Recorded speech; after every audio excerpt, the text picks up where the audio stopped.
Namira Zaina Siregar adalah seorang perempuan muda penyandang Down syndrome yang menjadi sosok inspiratif di Indonesia.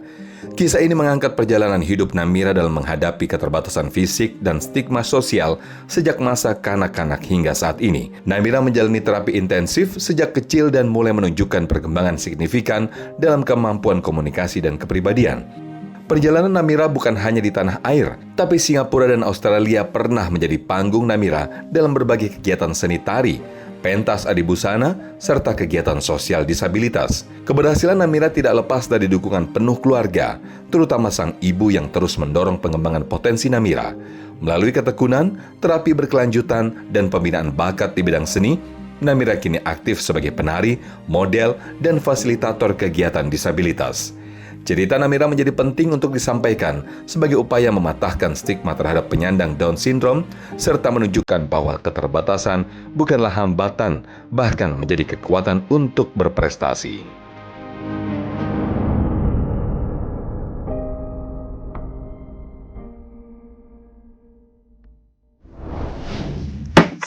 Selalu ada hikmah. Bismillahirrahmanirrahim. Assalamualaikum warahmatullahi wabarakatuh. Alhamdulillah, segala pujanya kepada Allah, dan mari kita bersalawat kepada baginda Rasulullah Muhammad sallallahu alaihi wasallam. Kita kembali lagi mengambil hikmah dari narasumber yang luar biasa. Kali ini, kenalin, namanya Namira Zaina Siregar, seseorang yang Down syndrome pertama yang berhasil jadi penari, model, dan influencer. Berkarya di industri kreatif, dan beliau berhasil menembus panggung internasional. Kita langsung tanya-tanya langsung ke beliau ya. Assalamualaikum warahmatullahi wabarakatuh. Waalaikumsalam. Sehat sama Bunda ini ya. Izin tanya-tanya boleh ya? Boleh Pak Ustaz. Alhamdulillah. Jadi kegiatan hari ini nih, keseharian ngapain aja Namira? Biasanya Aktifnya. aku konten atau enggak latihan.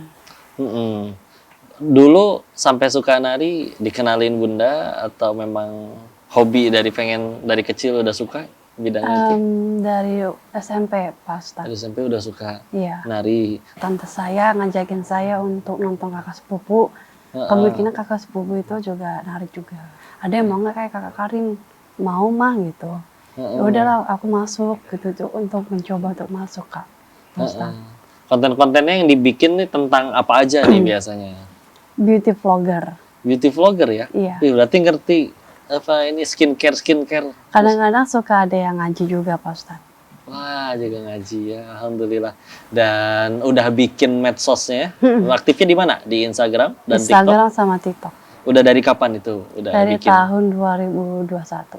Dari tahun 2021 sampai sekarang aktif konten terus ya? Konten terus. Alhamdulillah ya, dan sekarang udah aktif, udah ada followersnya, alhamdulillah. Terus dari Bunda nih, Bunda waktu itu dari mulai kapan tahu tentang kondisinya Namira waktu itu? Dari mulai lahir ya. Dari lahir udah tahu. Dari lahir. Dokternya sudah bilang gitu ya? Awalnya kalau waktu di rumah sakit itu dokternya nggak bilang kalau dia Down syndrome. Cuma begitu pulang kita ke dokter spesialis anak, dokternya di situ baru bilang dia curiga Namira ini Down syndrome. Terus waktu itu disarankan untuk tes kromosom. Tes kromosom Ya, dari waktu masih bayi Iya, itu. disarankan untuk tes kromosom tahun 97 itu, cuma ada keraguan dari dokter itu yang nggak bisa menguatkan saya untuk melakukan tes kromosom itu. Akhirnya saya balik lagi ke dokter yang di rumah sakit, kemudian saya tanya kepada beliau. Beliau saat itu cuma bilang, anak ibu sih sehat-sehat aja. Kalaupun dia Down syndrome nanti berjalannya waktu itu akan kelihatan.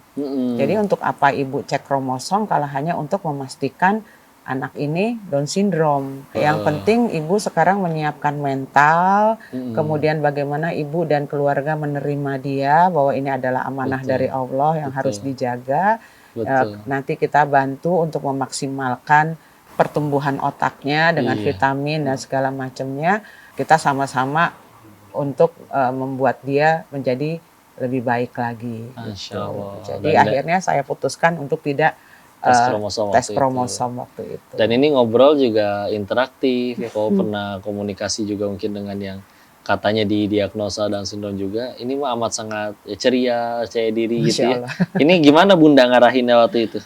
Waktu itu diarahin ke kegiatan-kegiatan apakah sampai akhirnya jadi hobinya ini sekarang? Sebenarnya saya ngedidik dia itu sih cuma mau bikin dia sebagai anak Down syndrome yang mandiri karena saya punya anak disabilitas. Kalau hitungan matematika ya Pak Ustadz, istilahnya saya bakalan nggak ada duluan gitu.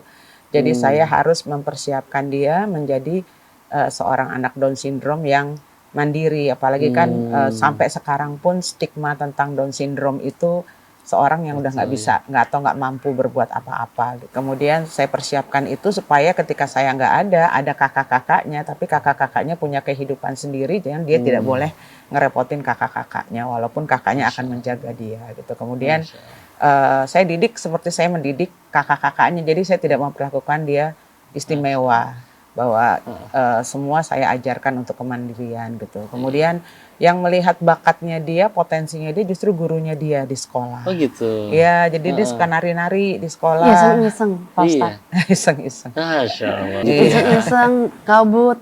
Nggak taunya guruku yang ngeliatin. Ada nggak di videoin, kirim ke bunda juga Pak Ustadz.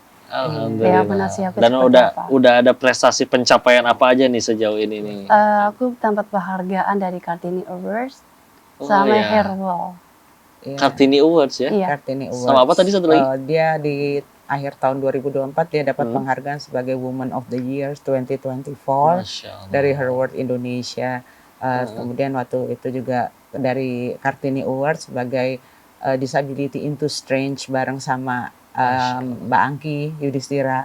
Masya Sama Tuli Ayundi itu. Ayunda sama Cinta Laura. Iya, Allah. jadi Masya Allah. sebagai seorang perempuan Down syndrome yang konsisten selama sekian belas tahun di bidangnya tari dan model, dan dia Alhamdulillah. bisa menjadi inspirasi dan berprestasi di situ. Alhamdulillah. Iya. Dan waktu itu untuk ngelola atau mengakomodir hobinya tuh sampai kayak dilesin gitu nggak?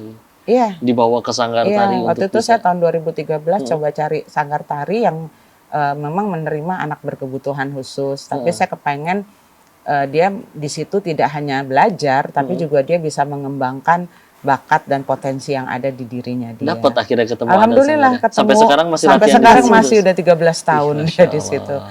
Dan justru prestasinya dia berawal dari situ. Dia semakin tumbuh percaya diri, Iya. semakin berkembang dengan talentanya, dan bahkan sudah menari sampai ke Luar negeri, Brisbane dan ke Brisbane. Singapura juga. Brisbane, Iya. Australia. Australia. Masya Allah. Kapan itu terakhir ke sana?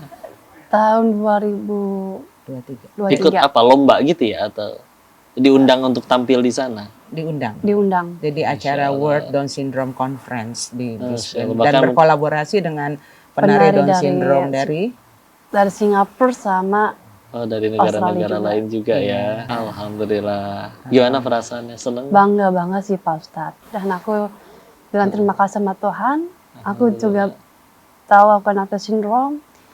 Menemukan diriku, mencari diri itu sangat tak mudah Pak Ustadz.